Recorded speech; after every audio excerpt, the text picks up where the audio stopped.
There we go. Yeah, in my first reminder email out to all the partners to sign up for these Zoom calls, I think I had said something like, wow, now is like, as we're in this crisis, now it is more important than ever that we practice PAX. And that just stimulated a conversation among our team members as we were discussing more Zoom calls and topics. And so we dived into that. So here we go. This is why PAX is so important during COVID-19 crisis. So first of all, I just want to say we are seeing new images every single day. And the impact of these images are endless. We have new dialogues around flattening the curve, and new numbers around every little county. This was done on Friday, so this might be a couple days old already. My dog is barking, closing the door. So just these images that we're seeing has such a huge impact on us, and we don't even recognize how much we're impacted sometimes. But I know that when I go to the grocery store and I come home, I am severely more depressed than I was before I left to the grocery store. And that's like empty shelves. That's seeing only people's eyes and not the rest of their face because of the masks, and just the fear and anxiety that is just in the general atmosphere. We're probably all seeing our governor more than we've ever had before, and it's just a really interesting time of a lot of stimulus input that we are just taking in. So knowing that, how are you? And I'm asking that in general. You can unmute yourself and answer. How are you guys right now? One word for a feeling statement. Wait, what was the question? What was that? What was the question? How are you? Fabulous. Oh, fabulous. What are we talking about? School? No, just you. Oh, I'm fabulous, yeah. That's amazing. How are you when you're taking in all this stimulus around flattening the curve and numbers escalating around the world and in our state, all those things? What are some feelings that come up around that? Trepidation. Overstimulated. Overstimulated, yeah. I'm not too much because I don't listen to it a whole lot. Yeah. Honestly. I mean, I do what I need to do, and then I go do the outside stuff. I can't listen to that stuff because it drives me crazy. Yeah, I'm so crazy a little bit if you're tapping into. Well, I'm fabulously crazy. Yeah, so I'm just gonna put out fabulously crazy. I love it. I love it too. So I'm very anxious because I have 3 kids here with me eating me out of house and home, and every time they come in the kitchen, it makes me so anxious because I'm like, I'm gonna have to go to the store again. It's like, I don't want to go to the store. I'm like, stop eating. Can you stop eating? No, I don't say that to them, but yeah. It's all day though. It's all day, and I'm like, oh my gosh, how many more days can I wait till I have to go to the store? And even just going to the store becomes an anxious thing. So I'm just gonna put out a lot of feelings that I'm noticing from conversations I'm having and what's been coming up. But anxious, as Casey mentioned, thoughtful, agitated, maybe with your family, maybe something else. Fidgety. Thankful for your health, perhaps, and still having a job or other things. Tender, scared, protective. I think I missed one because you guys are in the way. Overwhelmed, hopeful, alert, protective, concerned, alone, helpless, depressed, bored, angry, sensitive, lost, and grief. So there's a lot of feelings happening in the world right now, and just wanting to name that we don't know who's experiencing what, like we heard, anxious, and then we also heard fabulous, and just that difference of emotions among people is to be noted. So in the pandemic, in the response to the pandemic, they can be put into two primary categories. One is like panic, anger, fear. And this is like this inherent conflict that we have, where the individual kind of goes into themselves. It becomes a self-interest place. I need to take care of myself. I'm angry, I'm panicked, I'm fearful. And it's not really looking at the group of a whole of humanity. And there's something in that lacks some self-regulation. The other side of the coin, and I'm sure you're seeing this when you kind of go out in the grocery stores, you can see tremendous kindness and compassion. People who are rallying to support one another. There's a lot of pro-social skills and self-regulation happening there.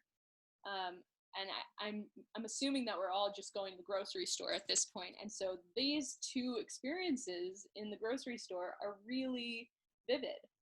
And you could see those two different levels of experience happening with people who are angry that there's toilet paper out, and then the kindness of shopping clerks who are like, I'm sorry, there's nothing we can do, but here's some tissue, whatever, there's a lot of those experiences happening out there. And I think the big thing to remember right now is that if grown-ups are feeling any of this, children are feeling it 10 times over, if not more. And quarantine, or being at home, really makes it difficult to distract from any existing issues that might be happening for that student, for families, for ourselves. And these are things to really remember, as these are the two primary categories of what's happening in response to the pandemic. So a lot of this presentation has a lot of words, so I'm gonna kind of chunk it down as best as I can. What contributes to those different responses? Mostly, if we're having panic and fear and anger and those kind of really big threatening experiences, it's usually because we've had an environment that is threatening. We're coming from life stressors that really narrow our focus to the negative. We don't have the positive experiences and feelings that really let us put our guard down. In fact, positive experiences might have us put our guard up. And that happens when we see, sorry, my dog is barking and it's distracting. In fact, positive experiences might put our guard up, and we're like, oh my gosh, why is this person being nice to me? I can't accept this right now.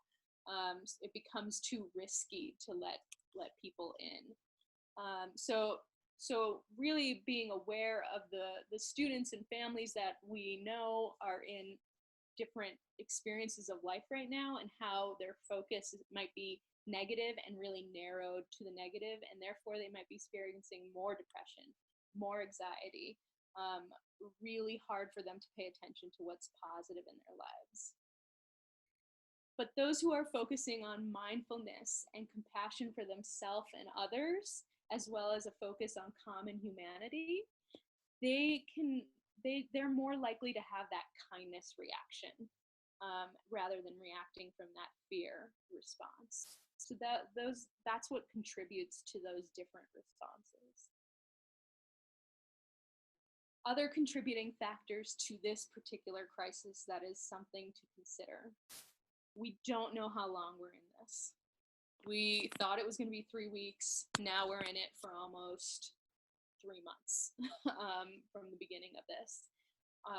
The overwhelm. We get news and information if we want it at any time, and it's always changing, and sometimes those sources aren't really wonderful to, aren't the best credible sources that we have, so we experience that overwhelm. There's a lack of trust in our world leaders as a whole right now. They don't know what's going on. We don't know what's going on, and there's a little hardship in feeling secure in that. And then the big thing is grief.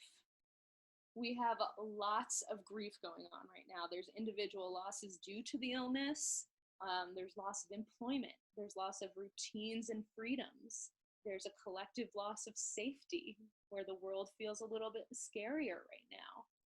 Loss of connections that we might have had daily, and loss of systems that we depend on. The healthcare system is overtaxed. The economic world is depleted right now. The education system is starting anew.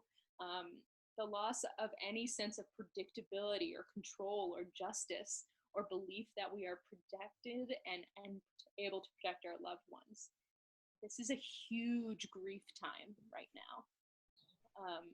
And that is a huge contributor to this crisis. Hey, Michelle, Yes. I'm going to draw your attention to the chat a little bit. Some folks are having a little bit of a hard time hearing you if you want to get a little closer to your mic. Oh no! I'm going to put my thing in. This will help.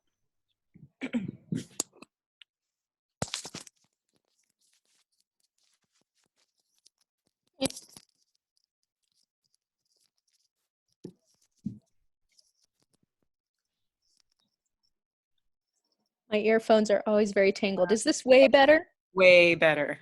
Yay. Okay, great. Thank you. Do I need to repeat anything? I'm not looking at the chat. Everybody okay? Okay, great. So I want to talk about just diving in a little bit more to what's happening right now in the grief world. So lots of people think that there's stages of grief. I much prefer cycle, because I don't think that we move from one stage to the next. I think we're constantly cycling around grief and experiencing the ups and downs, as Kubler-Ross really tells us. So one psychologist speaks to this in terms of COVID-19 and says, while the situation provokes anxiety, stress, and sadness, it is also a time of collective sorrow. It's important that we start recognizing that we're in the middle of this collective grief. We are all losing something now. So this kind of goes back to that, what are the two primary responses to this? And a lot of this fear and anger is a part of grief. We are experiencing a part of grief right now, and we're still in the very beginning parts of this. We'll cycle around to it again, I'm sure. And some of us might even be experiencing some denial or depression or bargaining right now. And some of us might even be experiencing acceptance, but we'll all be cycling through a lot of this. And really, what do we need in this time? We need information, we need communication, we need emotional support, we need guidance and direction right now. But it's really important that we remember that we're all in this together and in grief together. So the reason that, we named this presentation why PAX Now is to really answer how PAX is helping these things, right? So in managing grief, grief is really about a time of looking inward, being like, okay, the world's not the same as it used to be. I need to adapt. And PAX does a really great job of helping us with transitions. It's one of the main things that PAX teaches us. I mean, it's a very microcosm of what's happening in the macrocosm big world right now. But as we help our children with beat the timer and moving from one thing to the other, predicting, monitoring, reflecting, talking about vision and what's new right now and making it a living document, this is recalibrating us. A lot of PAX is about learning how to do that. So it's really important that we keep PAX going in that way. Also, people who fluctuate between moments of sadness and mourning are much more able to cope with what's happening. There's grief that's going on, but we also need to access our happiness at times. It helps us be accepted. Deal with acceptance. So we're dancing between those two. What does that better than Granny's Wacky Prize, right? We have focused learning, and then we have a release of happiness. So that gas and brake pedal, which we'll talk a little bit more about. And then stocking up on compassion, another really important way to manage grief. Everyone will have their time in a different area of the grief cycle. We need to understand that. We have to be patient. We have to understand their responses as best as we can. And we have to remember that behaviors like anger, expressing anger, is not necessarily who the person is. And PAX does this really well, right? It's everything about PAX in there. We're talking about positive, focusing on the positive and seeing the person for who they are, which is part of the okay, not okay card, where we're looking at, this is a response to behavior, not who you are. You are a PAX leader all the time. We're talking about pro-social skills. We're talking about toodles and writing those toodles to our friends. This really helps manage grief. Any questions about the grief part? Any comments or? Yeah, can you guys hear me? I'm using headphones, so I'm not sure if you guys can hear. Okay. Totally hear you, Marie. So yesterday I had a big moment of grief. I've been down, but for the most part, staying positive and just looking for positive things all around me, and saying we're all going to be okay, and there's a lesson in what we're learning. But when I was at Walmart, and I walked up and I saw the lines, where we had to line up 6 feet apart. That hit me.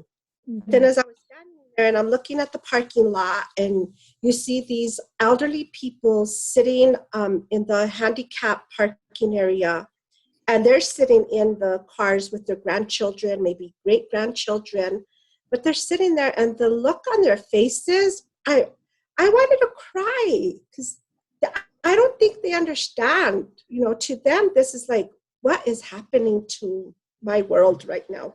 Yeah. And so that really hit me yesterday. I thought, is anybody talking to these elderly people? Are they letting them know it's okay?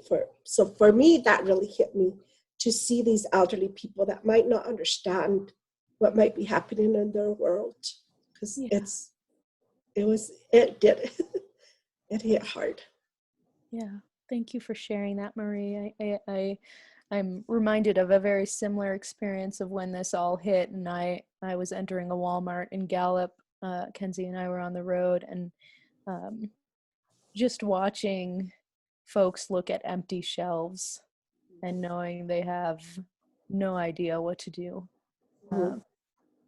And it's the most, which I'll get to in this presentation, but it's the most impoverished areas that really are feeling the most hopeless.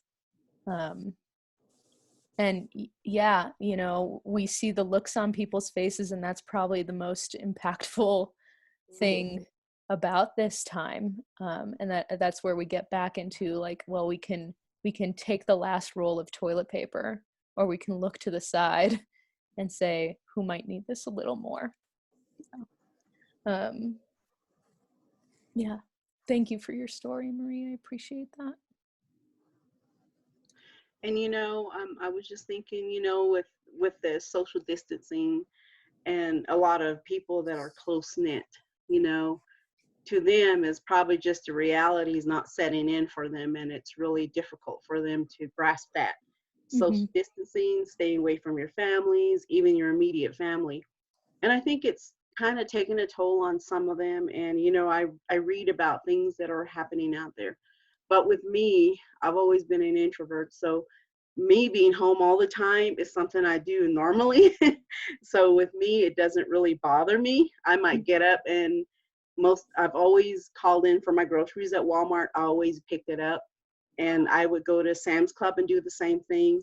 And I guess to me, I guess I'm really not out there to really see the impact. I read about it and I see what's going on. But one of the things, though, my dad's birthday came, his 86th birthday was here. And I think that was the time it kind of hit me, because I couldn't go out there to see him. And that was the hardest thing for me. I've always taken care of my parents. That was my whole reason for moving back to New Mexico. But until then, it really hit me when my sister said, you can't come, you can't be here. So that was hard. because my dad also, he's already having issues with his lungs, and everybody has to stay away. You know, we can't go out there. I don't even want to take a chance. Yeah. So I guess I'm just kind of been blessed that I still have my parents at this age, because a lot of us have lost our parents. But I've always been my daddy's girl. I've been a daddy's girl all my life. So that was the hardest thing that I have to deal with. And, you know, I'm sorry. I've been trying to keep this inside and not say anything, but it's been bothering me, because every year I go there and I'm just so happy that he's made it another year for us. They've given him 2 years back, 5 years ago. They told us, you know, his lungs so bad that he's not going to make it, you know, and Dad knows that. And we're always been prepared for that. But, you know, somehow he managed to live to be 86, and he's still here with us. And we've almost lost him twice, and he came back. And the last one was this fall when he had a really bad pneumonia, but he came back out of it. And he's still home, but it was just difficult for me not seeing them, because I'm so used to seeing them on weekends and hanging out with my mom and dad. And I did a lot of traveling with them, especially over the summer. So I think that's really the only thing that really bothered me. I see my kids a lot, but we've always FaceTime each other, so I'm good with that. But other than that, I'm home and I'm okay, you know. But and I can't even call them because they can't hear. My mom we've given her like hearing aid, but she got in the shower with it twice and ruined it. So we just kind of gave up on that. And my dad, you know, when you're talking to him, he'll just keep asking like, what? So you can't really call them. And it's really hard for us to just conversate, you know, over the phone or FaceTime. But that's just my thoughts. And I didn't mean to break down, but that's, you know, that was just difficult for me this week dealing with that. But thank you for sharing that, Diane. I you know, I have a lot of information that I'm sharing here, but you know, really wanted to kind of create space for us to really say what's really happening in our worlds. And yeah, I think the most scary part is the older people we know, because they're the ones that are really facing the scariest possible outcome of this. And even though we are deeply, some of us may be deeply introverted, we still need people. We are still socially connected and love people, and are need that time with them. And so to not be able to have that is really sad. And I'll talk a little bit about that isolation piece too. Okay, I'm just going to go on and hit up stress right now. So chronic stress is a really big factor in the brain. So we love our brain science here in the PAX world. So we need to know that stress contributes to anxiety, depression, addiction, obesity. And so here's where stress is hitting the brain with these fun little lightning bolts. And what happens is that the amygdala is the area of the brain that gets that emotional processing piece. And when it's distressed by stress, it sends a signal of distress to the hypothalamus, which is this larger area of the brain. All of this is really big part of your limbic system. And that is a command center that communicates with your autonomic nervous system, automatic, which regulates our breathing, our blood pressure, our heartbeat, all the things that we don't think about in our body that just happens naturally is part of that autonomic nervous system. So the autonomic nervous system is made up of two parts, the sympathetic nervous system and the parasympathetic nervous system. The sympathetic nervous system is a really good piece of our gas pedal, which of course we know well in our conversations about PAX. So it's that fight or flight response. It's the part of the nervous system when the body experiences any sort of danger. There's a lot of energy that asks us to respond to that perceived danger. The parasympathetic nervous system is much more of that brake pedal.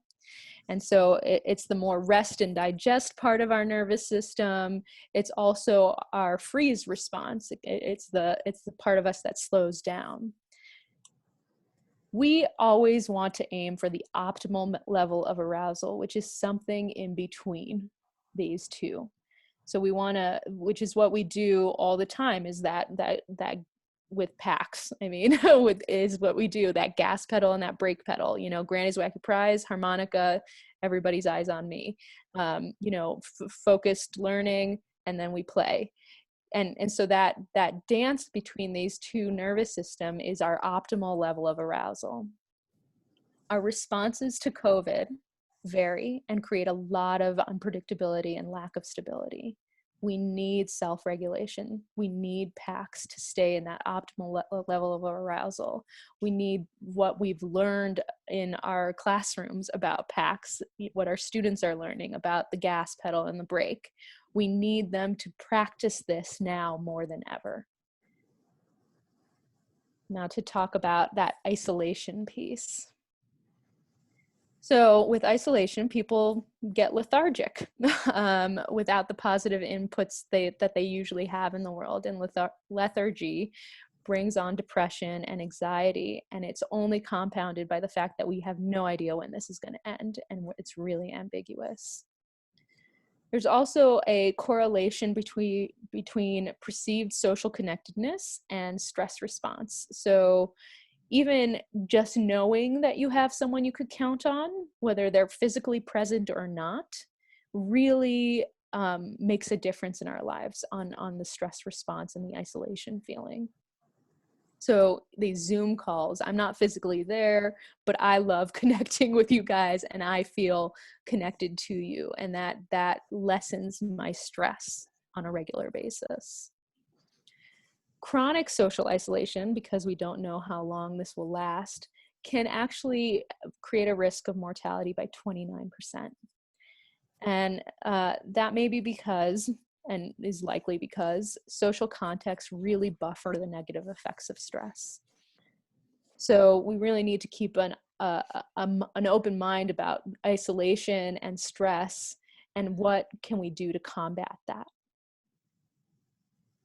So what does PAX do? It's all about pro-social skills, working together and collaborating, Granny's Wacky Prizes, and playing. The good behavior game is a really big part of that, collecting, if there's a way to do this virtually, play that game.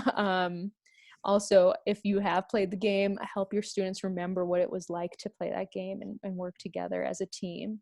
And self-regulation, a huge part of PAX and dealing with isolation. Other considerations about the coronavirus effects. So it's really important to remember, not everyone's on the same playing field here. Everybody who has various different struggles, it could be depression, it could be substance abuse, it could be anxiety, all the different levels of experience. And again, I know we're talking about elementary school kids, but their parents might have these experiences, and like that, one of the first slides I said, if the parents are feeling it, the kids feel it tenfold. They might exhibit it really differently, but they can feel their parents. There's a shared nervous system there. So we got to remember that, and this goes for pretty much all of our New Mexico communities. We are, more rural, we're marginalized, we're low income families here. So the effects are much harder on the families and the children that we work with. And if they have trauma, which is why we do PAX in the first place, they are even more vulnerable to what coronavirus and those effects might be. Particularly when talking about students. And this is more about, the quarantine, the stay at home, shelter in place kind of things. evidence shows that when kids are out of school, and this is a study that was done really in China during the time and the height of their coronavirus experience, that they become physically less active, they have much longer screen time, sleep patterns are disrupted, not great diets happening, weight gain and less activity, and less time outdoors and less time interacting with friends. It has a real impact on students who are staying home. And then they have their own stressors, which is this, prolonged duration of not seeing their friends, fears of their infection and how they might be carrying it for their parents. Frustration and boredom is probably a really big one for our younger population. They don't know whether they're getting good information or not good information from our news sources. That lack of in-person contact is huge. Lack of personal space at home. A lot of our kids might be on top of each other. And then the financial losses that their parents might be experiencing. They can all be attuned to that even at a very young age.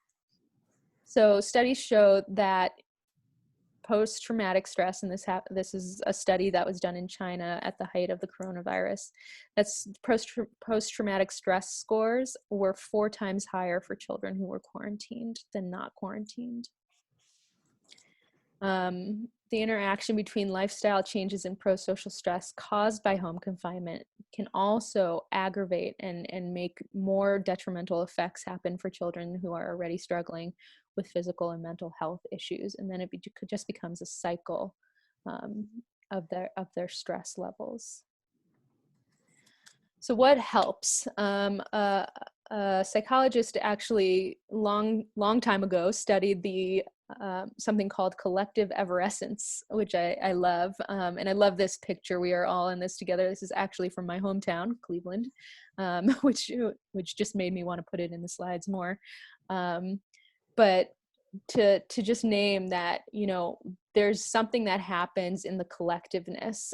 So collective everescence actually comes from religious ceremonies and the emotion and excitement experienced by the collective in those ceremonies.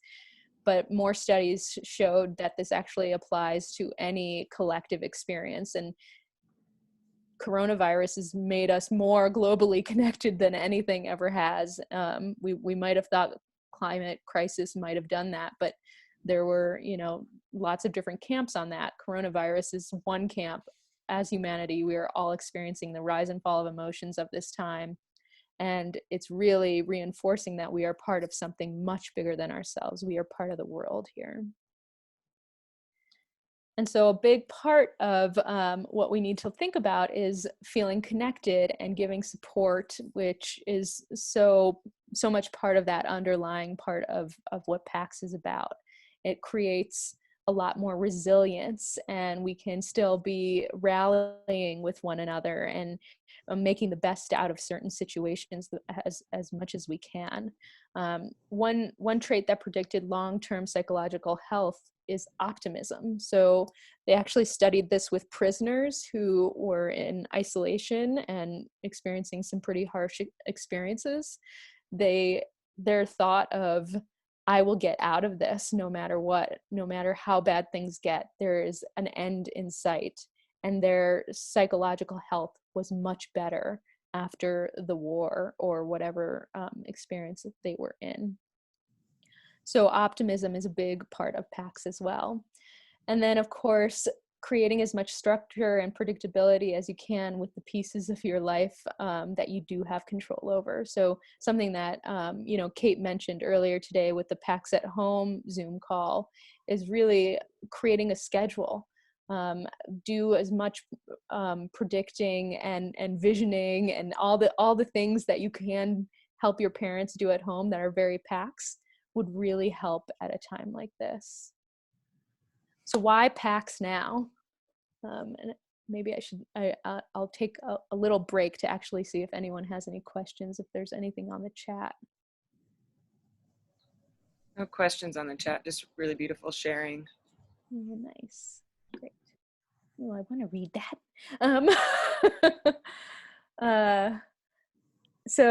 Anyway, so why PAX Now? So a lot of things that we've discussed has been about, what is PAX really about? PAX is brought to New Mexico mostly because of its prevention, its work with prevention on addictions, but also anxiety and depression. It's really a wonderful prevention practice.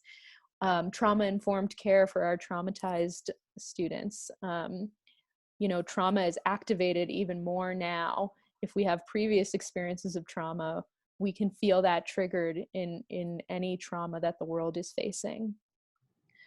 PAX is really great at helping us move through transitions, as we discussed earlier, beat the timer, predicting, monitoring, reflecting, revisiting the vision over and over again. These are really great factors of how PAX helps us with transitions. And humanity as a whole is pretty challenged by transitions. And this is a huge one we're facing, and it has a lot of grief, and we're facing it together.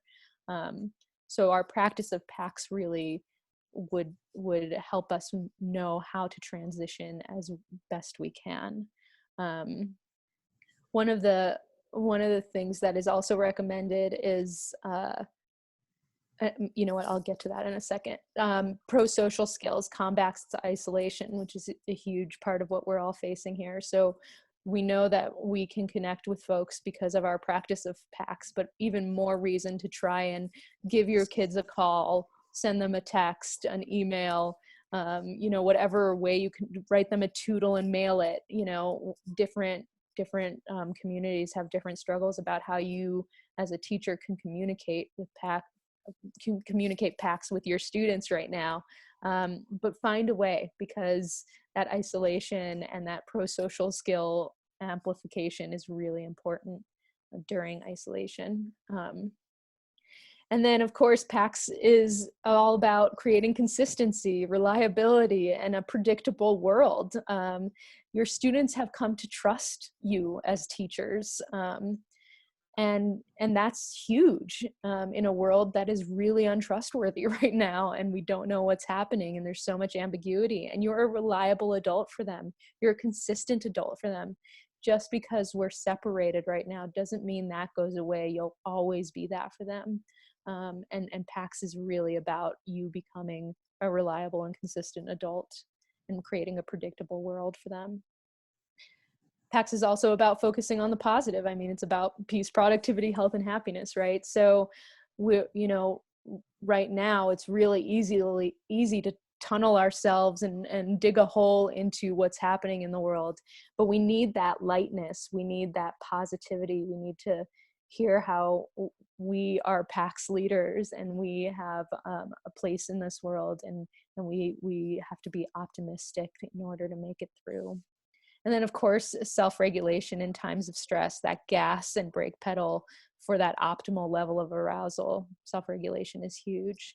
I put a link here to a pretty good article about how we're really looking at, now that school is so different for this time, it's like, what's really important? Is it the academics? And I think, we talked a little bit about that on the beginning of the last call. It's like, oh, well, we're only, allowed to give students 30 minutes of academics a day, or 45 minutes of academics a day, something like that. And it's like, oh, well, what's really important right now is actually PAX.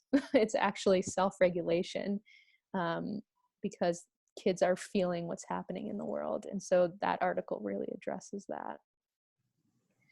And so just to reiterate, what is PAX really offering at this time?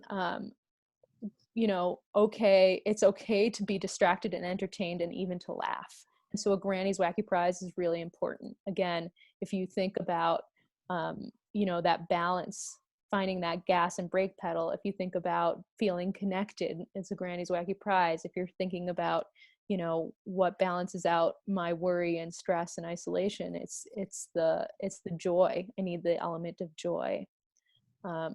Clarity in uncertainty, naming what's happening. So this is a really big piece. So vision is a huge part of that. Beat the timer is a huge part of that. Being a reliable adult, having common language, really creating some time to talk to your students about what's happening is okay. And that can be utilized with Beat the Timer, actually. So, you know, having some time to actually process with them and what they're thinking and feeling. I think it's a big part of that PAX vision too. You know, what's going on? What do you want to see, hear, feel, do more and less of? Just being really clear while we're in this unpredictable time. And then breaking things down to tangible steps. Again, this is that predict, monitor, reflect that is like basically the whole foundation of what PAX and all learning really is. You know, breaking things down, we know that there's an overwhelm happening. It's happening for our parents, it's happening for us, it's happening for our kids on that kind of secondary level. So to make sure that we're breaking things down to real tangible chunk size bits. And then the two really big pieces are the relationships and the nurturing environment piece. PAX is all about those two things. We are really great at having relationships with our kids through PAX and just through who we are as a teacher in their world. So it's all about social connection and game playing and team building and collaboration and working together and you know, all the things that encompass PAX. There are ways to do that and socially connect and create those relationships. And then of course, PAX is all about those nurturing environments. So making sure that you're keeping that nurturing environment going in a time when the environment feels potentially very scary. That is me. I also have, if you guys want the citations, the next slide has the citations, but I didn't show you that unless you want it. So that's all I have to say, but really want to hear from you all.